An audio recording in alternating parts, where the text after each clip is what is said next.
अर्चू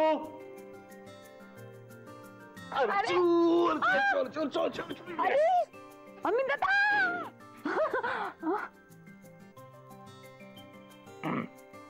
टाकाऊतून टिकाऊ वस्तू बनवणे या स्पर्धेमध्ये भाग घेतल्याबद्दल आणि त्या स्पर्धेत बक्षीस मिळाल्याबद्दल आमच्या प्रिय बहिणाबाई उर्फ अर्चना सतीश दुसाने यांचं मनापासून अभिनंदन.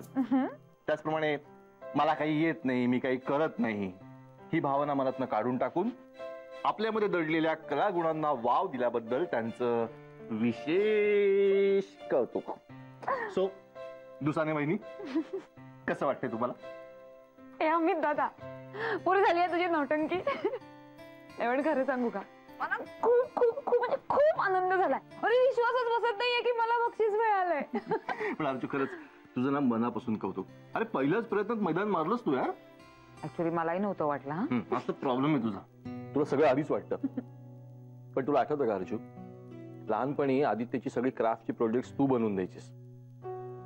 पण खरं सांगू दादा, जेव्हा मयूने निबंधात माझ्या ऐवजी कोणाच्या दुसऱ्याच्या आईबद्दलच लिहिलं ना, तेव्हा असं वाटलं की माझ्याबद्दल लिहिण्यासारखं खरंच काही नाहीये का.